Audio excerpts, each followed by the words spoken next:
Und damit herzlich willkommen zu einem weiteren kleinen Mühlenabenteuer. Ich freue mich wie immer richtig dolle, dass ihr alle wieder mit dabei seid. Und ich hoffe, dass ich auch heute wieder ein paar spannende Themen für euch habe. Beim letzten Mal, da habe ich euch ja mehr oder weniger mit Blitz und Donner verabschiedet. Und ich habe gedacht, ich nehme das heute mal zum Anlass, um mal mit einem kleinen Gartenrundgang in das neue Video zu starten. Generell habe ich vor, euch noch ein bisschen weiter beim Lehmputz oben im Arbeitszimmer mitzunehmen. Aber ich finde, unser Garten ist auch richtig schön, deswegen wollte ich euch das nicht vorenthalten. Ja, schaut mal hier, das ist fast alles Pfefferminz. Hier hinten wächst fast ausschließlich diese rote Minze. Meine Frau würde sagen, die riecht schon fast ein bisschen kitschig intensiv, also so richtig krass. Und hier dieser ganze Hang, hier wuchs fast ausschließlich kriechender Hahnfuß und Kirsch. Und mein Vater, der hat mir so einen kleinen Ableger von dieser Minze, ich weiß nicht genau, was das für eine Sorte ist, gegeben. Und die hat sich mittlerweile über den ganzen Hang ausgebreitet. Und ja, also wenn man hier mal irgendwie mäht mit der Motorsense, das ist wie eine Aromatherapie, das ist der Knaller. Aber ganz oft gehe ich auch einfach her, pflück mir so ein paar Pflänzchen, mach die, wasch die und übergieß die mit heißem Wasser, lass das ein bisschen ziehen und dann hast du den absoluten super frischen Pfefferminztee. Das heißt, wir brauchen wir überhaupt gar nicht trocknen lassen. Ich war mal beruflich in Arabien und ja, da war das gang und gäbe. Die hatten vorne vor diesen Büros, wo wir uns dann jeden Morgen getroffen hatten, so ein kleines Blumenbeet. Da wuchsen überall schöne kleine Pfefferminzpflänzchen. Und dann, wenn wir dann ein Meeting hatten und uns getroffen haben, dann haben die diese Pfefferminzpflänzchen gepflückt, haben die mit heißem Wasser aufgegossen, ein Momentchen gewartet. Und wenn es draußen irgendwie über 50 Grad im Schatten waren, dann gab es innen drin noch einen schönen warmen Pfefferminztee. Und die haben immer gesagt, dass wenn man warm trinkt und es warm draußen ist, dass man dann die Wärme besser ertragen kann. Da bin ich auf den Dreh gekommen und seitdem mache ich das genauso. Es hat ja in letzter Zeit ziemlich viel geregnet. Als Wassermüller will ich mich darüber nicht beschweren. Aber ich freue mich natürlich auch immer, wenn die Sonne scheint und man sich hier mal richtig schön in den Garten setzen kann. Ich werde dieses Jahr auch wieder beim Garten-YouTuber-Treffen bei Florian Ricotti mit dabei sein. Ich hoffe, dass Sie mich mitspielen lassen, wenn man sich hier unseren Garten so anschaut. Wir sind gut in die Gartensaison gestartet, aber dann hat es ganz furchtbar angefangen zu regnen und unsere ganzen frischen Pflänzchen sind abgesoffen. Dann habe ich alles wieder schön gemacht. Es hat wieder geregnet, die sind wieder abgesoffen. Naja, ich sag mal so, was da noch rausgekommen ist, da hat man dann noch ein paar Schnecken, die sich drum gekümmert haben. So langsam, aber sicher hat ja die Intensität des Regens ein bisschen nachgelassen und die Pflanzen sind so groß, dass sie auch so ein bisschen eine Chance haben, damit jetzt klarzukommen. Es ist auch so ein bisschen dem Fakt geschuldet, dass ich viel unterwegs bin und viel zu tun habe. Von daher konnte ich auch nicht nachpflanzen. Ja, naja. Aber wir werden dieses Jahr wieder Gurken, Tomaten, Paprika, Radieschen, Karotten, Pflücksalat, Rotkohl, Brokkoli, Blumenkohl und all das, was ich vergessen habe, haben. Zudem habe ich auch viel Blumen gepflanzt. Die sind jetzt noch relativ klein. Da sind auch viel Blumen dabei, die dann ertragreich, nektarertragreich für die Bienen sind. Wie ihr wisst, haben wir natürlich auch noch ein paar Bienenvölker, die das Ganze hier ergänzen. Unsere Wiese, die lassen wir ja nur von unseren Ziegen abweiden, also die wird sonst nicht gemäht. Und wie man sieht, wächst hier ziemlich viel Klee momentan auf der Wiese, worüber sich hier unsere Bienen sehr freuen. Wusstet ihr eigentlich, dass der weiße Klee viel mehr Nektar enthält als der rote Klee? Der weiße Klee ist eine super Pflanze für Bienen. In dem Moment, wo die Ziegen hier die Wiese abweiden, hat der Klee genügend Zeit, Blüten auszutreiben und die ganze Wiese hier hinter mir ist voller Kleeblüten und die ganze Wiese ist voller Bienen und Insekten. Ich finde, es ist ziemlich schade, dass die Weidehaltung so aus der Mode kommt, denn durch die Weidehaltung würde das Angebot für unsere Insekten deutlich verbessert werden können und ist vielleicht auch ein Grund dafür, dass die Insekten in letzter Zeit zurückgegangen sind, weil die Wiesen halt einfach, das wird dann Heu, das wird alles groß, danach fängt es natürlich auch wieder an zu blühen. Aber wir haben seit dem Frühjahr an hier ein Blumenmeer bei uns auf der Wiese. Im Frühjahr ganz extrem, jetzt ein bisschen zurückgegangen, aber wie gesagt, der weiße Klee, top für die Bienen. Hier hinten auf der Wiese, da wohnen ja auch unsere Gehörntenfreunde. Ihr habt ja im letzten Video gesehen, dass der Sturm wieder ordentlich Bäume umgeschmissen hat hier bei uns auf der Wiese, aber dank unserer Mähroboter wird hier gleich aufgeräumt.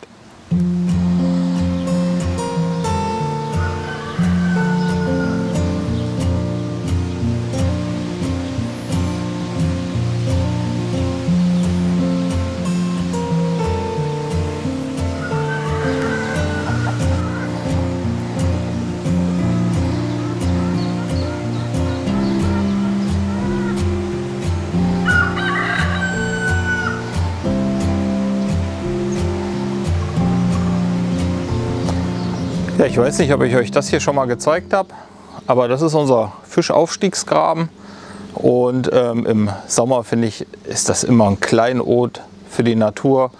Also wir haben hier ganz tollen Bewuchs im Wasser und es ist so richtig schön beschattet und die Kopfweiden, ich schneide ja da vorne immer alles auf Kopfweiden, die ragen so richtig schön über das Wasser drüber, sind 1000 Vögel in den Kopfweiden drin und es ist einfach richtig, richtig schön. Und in letzter Zeit hatten wir auch oftmals einen Schwarzstorch hier. Der sitzt dann hier im Wasser und wenn man dann hier vorbeikommt, dann fliegt er auf. Am Anfang habe ich erst gedacht, ich hätte so einen kleinen Knick in der Optik, weil ein schwarzer Storch irgendwie mit roten Beinen, Storch ist ja schon selten, aber dann auch noch gleich ein schwarzer. Aber mittlerweile haben wir ihn öfter gesehen.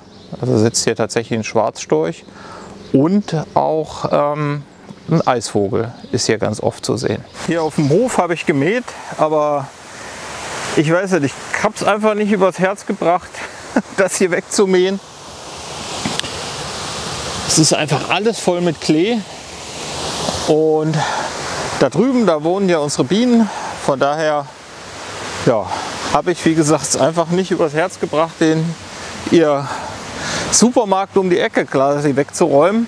Und hier auf diesem Bereich, da lasse ich immer so ein bisschen Blumen stehen. Ich weiß nicht genau, was das für Blumen sind, aber die sind von Anfang an hier. Die finde ich schön und die versuche ich so in Ruhe zu lassen, dass sie sich wieder aussamen können. Und ja, das gibt so gelbe Blumen. Einfach richtig schön diese Ecke. Und wenn man hier so richtig mal auf den Boden schaut, dann wird man sehen, dass es hier überall, na, wer erkennt's? Wer erkennt's? Dass es hier überall Walderdbeeren gibt. Immer wenn ich im Winter reinkomme, dann freue ich mich, dass hier drin schön warm ist. Und wenn ich im Sommer hier reinkomme, dann freue ich mich, dass es hier angenehm kühl ist. Wir haben das ja alles mit den Originalbaustoffen wieder aufgebaut. Das heißt also Lehm, Kalk, Holz. Viel mehr findet man hier drin nicht. Und das Raumklima, das dankt ein. Da wo andere Leute die Klimaanlagen anschmeißen, brauchen wir einfach gar nichts zu tun. Es ist einfach wunderschön, angenehm. 21, 22 Grad hier drin. Luftfeuchtigkeit ist auch deutlich geringer als draußen, da der Lehm ja die Luftfeuchtigkeit reguliert. Also ich muss sagen, unterm Strich eine richtig gute Geschichte. Ja, wir versorgen uns ja mit den Gemüsebeeten und dem Garten so ein bisschen selbst. Neben dem, was wir da in unserem dieses Jahr etwas kläglich geratenen Garten anbauen, haben wir natürlich noch eine Streuobstwiese mit über 3000 Quadratmetern, die wir bewirtschaften. Da haben wir Kirschen, Äpfel, Birnen, Zwetschgen und die haben wir von einem Bauern gepachtet, der sie nicht bewirtschaftet hat. Das war dem alles ein bisschen zu kompliziert. Die Streuobstwiese lag komplett brach und naja, jetzt können wir uns da ein bisschen selbst verwirklichen. Muss sagen, gelingt uns auch nicht immer so ganz. Es ist doch relativ viel Arbeit und relativ viel Aufgaben, die hier so auf einen einströmen. Aber in Summe sind wir da eigentlich, wenn ich das bilanzieren müsste, gar nicht so schlecht dabei. Zudem haben wir unsere Bienen, machen unseren Honig selbst und haben natürlich unsere Eier von unseren Hühnern. Wir hatten auch mal die Ziegen gemolken und da mit Käse und ja, versucht auch Sahne herzustellen. Da habe ich mir eine Sahnezentrifuge gekauft. Das haben wir aber wieder eingestellt. Das war tatsächlich doch ein bisschen zu viel am Ende des Tages. Und unsere Ziegen, die mochten auch nicht so gerne gemolken zu werden. Von daher benutzen wir sie jetzt nur noch als Rasenmäher. Ja, ich habe ja hier diese lustigen Steampunk-Wanduhren gebaut. Hier sieht man, das ist die aktuelle Leistung der Wasserkraftanlage. Wir sind jetzt etwa bei 2 kW, auf 2 kW runter. Es ist auch relativ wenig Wasser im Fluss und ich muss jetzt den Fischaufstiegen auch relativ viel Wasser zur Verfügung stellen, denn die Fische wandern jetzt. Daher haben wir nur noch relativ wenig Leistung in der Wasserkraftanlage. Reicht aber immer noch, um uns auf eine Autarkie-Quote von 99% etwa zu bringen. Hier haben wir noch unsere Solarthermieanlage, das ist der aktuelle Vorlauf. Das Brauchwasser wird jetzt hier von der Solarthermieanlage warm gemacht und hier haben wir noch den großen Pufferspeicher. Da geht immer das rein, was wir hier im Brauchwasser momentan nicht brauchen. Ja, in dem Zuge möchte ich auch noch mal alle unsere neuen Abonnenten, sind ja in letzter Zeit viel dazugekommen, hier bei uns auf unserem Kanal begrüßen. Wir schauen jetzt noch mal hier bei uns auf der Baustelle vorbei. Letztes Mal haben wir ja den Lehmputz hier an die Wand gemacht. Und ich bin ziemlich freudig überrascht, denn der ist schon fast trocken. Ja, ihr könnt hier so ein bisschen an dem Farbunterschied erkennen. Die helleren Ecken, da ist er schon richtig trocken. Ja, sind die Putzstärken einfach nicht so dick gewesen. Und den noch etwas dunkleren Flecken, da ist er noch etwas feuchter. Was jetzt noch fehlt, ist der Feinputz. Und den würde ich jetzt die Tage auch gerne anbringen. Wie ihr seht, habe ich hier meine Lehmspritze noch hier in dem Raum liegen. Hier in dem Raum brauche ich die jetzt nicht mehr. Das Einzige, was ich machen muss, ist dieses kleine Loch da hinter mir noch zumauern, wo ich die Schläuche durchlaufen lassen habe, weil ich sie nicht durch den frisch renovierten Flur durchgehen lassen wollte. Die restlichen Wände, die werden nur noch mit Feinputz verputzt. Mache ich auch mit Lehmfeinputz. Kommt überall Lehmfeinputz dran. Und dann ist das eigentlich schon soweit fertig. Dann kann ich streichen im Anschluss und dann kann ich schon den Fußboden einbauen. Da wir hier aber so gut vorankommen, werden wir uns jetzt noch mal drüben um den Raum kümmern. Da gibt es noch eine ganze Menge Gefache zu verputzen. Ja, genau genommen geht es um den Raum hier. Ich bin ja hauptberuflich Schreibtischtäter und meine Frau ist Lehrerin. Das heißt, was wir uns schon immer gewünscht hatten von Anfang an, ist ein Raum für mit Platz für die Arbeit, wo man schön Bücherregale aufbauen kann, wo man sich schöne Arbeitsplätze einrichten kann. Ich bin ja dienstlich oft unterwegs, aber wenn ich nicht unterwegs bin, dann mache ich Homeoffice und momentan arbeite ich so ein bisschen in so einem improvisierten Büro. Das ist okay, aber so richtig schön ist es nicht und ich möchte gerne so einen Raum haben, wo man sich einfach wohlfühlt, wo ein schöner Schreibtisch steht, wo man den Drucker hinstellen kann, wo alles irgendwie so ein bisschen seine Ordnung hat, wo man seine Ablagen hat, wo alles irgendwie ein Zuhause hat und nichts in irgendwelchen Kartons oder Tüten untergebracht werden muss. Das ist momentan leider bei uns sehr dolle der Fall. Also gerade die Karton-Tüten-Geschichte geht mir tierisch auf den Keks, weil wenn du sauber machen willst, dann musst du das alles irgendwie oder lässt es gleich bleiben. Also es ist alles, wir leben hier durch diese große Baustelle natürlich auch mit Kompromissen und deswegen hätte ich das Arbeitszimmer gern fertig. Ja, in dem Bereich würde ich gerne auch so eine kleine Sitzecke machen, dass man sich, wenn man sich mal irgendwie mit Kollegen trifft. Ich wohne hier relativ zentral, das heißt, es kommen öfter mal Kollegen vorbei oder ein Kunde kommt mal vorbei, dass man sich einfach mal zusammensetzen kann, sich mal irgendwie die Papiere, Ordner, Laptop nehmen kann, sich mal gemütlich zusammensetzen kann in so einem Arbeitsmilieu, dass man sich nicht in die Küche oder ins Wohnzimmer setzen muss. Terrasse ist ja auch schön, aber dass man irgendwie alles mal so ein Zuhause hat und man von zu Hause auch vernünftig arbeiten kann. Ich glaube auch, dass es für diesen Standort hier in Mühle eine ganz entscheidende Sache ist. Ich weiß ja nicht, wie sich unsere Gesellschaft jetzt mit KI und Homeoffice so weiterentwickelt, aber ich glaube, ich hätte ganz zu Anfang einen Glasfaseranschluss hier über den Hof bis in die Straße gelegt. Der wird jetzt demnächst angeklemmt, das heißt, wir bekommen jetzt tatsächlich auch richtig super schnelles Internet hier. Und ich glaube, wenn man dann auch so einen Arbeitsbereich hat, einfach so, wie sie früher ihren Stall hatten zum Misten, haben wir jetzt hier unseren anderen Stall. Ich hoffe, da wird nicht ganz so viel Mist gemacht. Aber wo er einfach sich so ein bisschen, ja, so ein bisschen auch wirklich so mal wieder, so dass man so eine Trennung hat zwischen Arbeit und privat. Ja, also wenn du an den Küchentisch sitzt und arbeitest und hast auf dem Küchentisch ewig diese Stapel mit Papieren liegen, wenn du dann irgendwie Feierabend machst, bist du immer noch so mitten in der Arbeit. Und dass man hier einfach so einen Arbeitsbereich hat, der dafür gemacht ist, der dafür auch geeignet ist, indem man sich während der Arbeit auch zurückziehen kann, der auch ein bisschen repräsentativ ist und den man nach der Arbeit dann aber auch verlassen kann und dann eben auch sich dann im privaten Teil befindet. Generell ist das, wie ich finde, einer der schönsten Räume, denn er hat auf jeder Seite vom Haus Fenster. Die gehen ja jetzt hier raus zum Wasserrad und zum Wasserradwäldchen und hier hinten das Fenster geht dann weiter zum Auwald. Das heißt, egal welche Tageszeit, momentan natürlich durch die Folien nicht so ganz repräsentativ, aber das wird ein richtig schöner, heller, großer Raum, in dem man sich wohlfühlen kann. Da freue ich mich richtig drauf. Zum Wohlfühlen hier in dem Arbeitszimmer fehlen natürlich nicht nur Schreibtische, sondern auch noch der Putz an der Wand. Ja, ich würde mir jetzt mal den Putzschlauch zurückziehen, hier in den Raum. Wie ihr seht, das Loch muss ja noch zugemacht werden, da unten. Und dann kann ich jetzt hier die Gefache noch mit Lehm verputzen.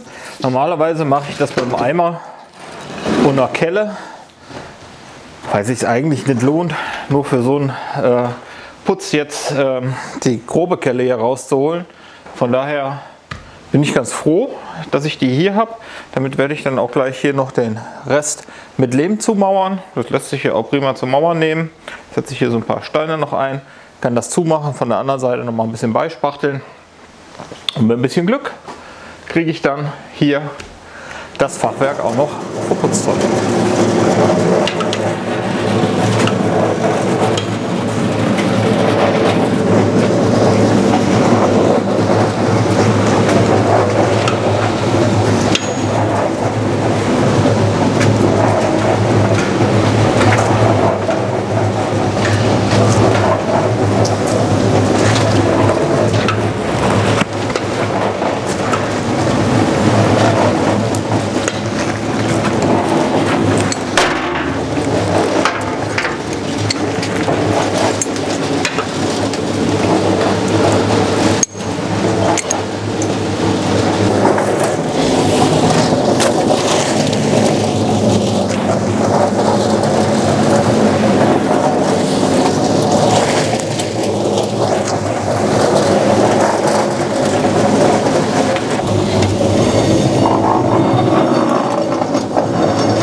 Hier mit meiner Mischmaschine und der Putzmaschine vom Putzmeister.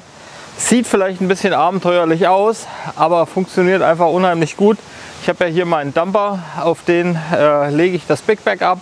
Dann schippe ich das aus dem Big Bag in die Mischmaschine, das nehme ich zum Vormischen. Da diese Putzmaschine eigentlich nicht zum Gebrauch von Lehmputz gedacht worden oder konstruiert worden ist eigentlich konstruiert worden zur Verarbeitung von trockener Sackware. Wenn ich das aber hier vormische in dieser Mischmaschine und kippe das dann in die Putzmaschine rein, dann kann ich das prima damit verarbeiten. Die Dinger, die Putzmaschinen sind wesentlich günstiger, als wenn man sich so eine Lehmmischmaschine mit Zwangsmischer kauft, weil sie einfach viel öfter gibt. Ne? Wer verarbeitet schon Lehmputz? Groß. Es sollte viel öfter gemacht werden, denn der Lehmputz an solches ist unheimlich nachhaltig. Also man kann den immer wieder mit Wasser vermengen und wieder benutzen, ob heute, ob in 100 Jahren oder in 1000 Jahren.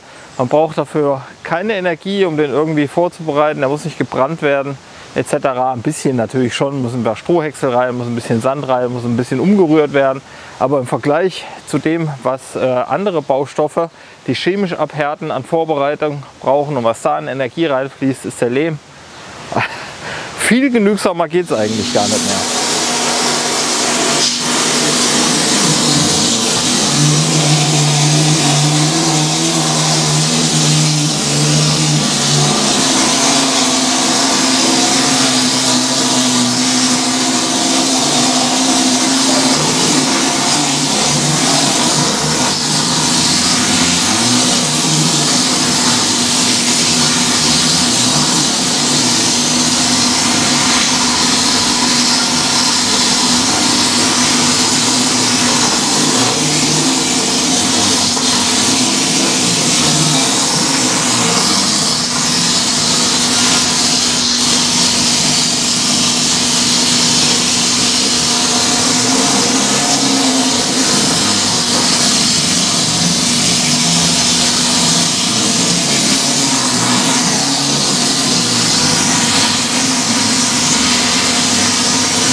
Hätte nicht gedacht, dass ich die Wand noch fertig bekomme, aber ich habe es geschafft.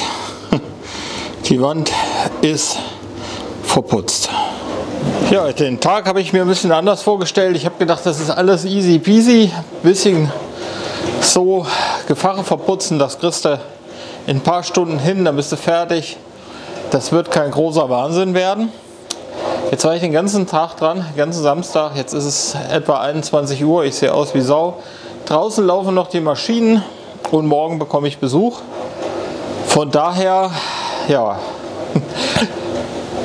die Arbeit ist getan. Ich war auch drüben auf der anderen Seite noch und habe da auch das Loch zugeschmiert. Und da hatte ich ja schon so ein bisschen Gewebe vorbereitet. Das habe ich jetzt alles noch schön verputzt. Ich habe mir den restlichen Lehm, der noch in der Maschine war, hier in den Eimer reingepackt, weil hier so der ein oder andere Fenstersturz muss noch mal ein bisschen nachgearbeitet werden. Ich habe jetzt schon einen kompletten Eimer in die Fensterstürze noch reingeschmiert und da drüben auch, wo ich das Loch zugeputzt habe, habe ich den Rest vom Eimer verbraucht.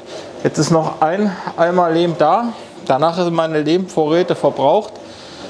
Ich werde jetzt die Tage immer mal kommen und noch mal die Fensterstürze ein bisschen nachschmieren und den gesamten Raum und die Gefache, die ich jetzt verputzt habe, die werde ich dann wahrscheinlich nochmal, also nicht wahrscheinlich, die werde ich auf jeden Fall mit Feinputz nochmal nacharbeiten. Die ganzen Fensterbänke müssen gemacht werden. Ich werde aber jetzt erstmal mein Hauptaugenmerk da drüben auf den Raum legen, den komplett fertig machen. Und wenn ich da komplett fertig bin, dann werde ich hier den Raum in Angriff nehmen. Solange ist das hier für mich immer noch alles so ein bisschen Baustelle und kann mich hier organisieren und dann irgendwann ziehe ich mit der Baustelle auch hier raus. Dann wäre diese Haushälfte gemacht, aber bis dahin ist noch ein weiter Weg. Wenn euch interessiert, wie es weitergeht, dann bleibt mir treu, lasst mir ein Abo und ein Like da. Wir sehen uns dann beim nächsten Mal. Bis dahin, macht's gut. Ciao. Tschüssi.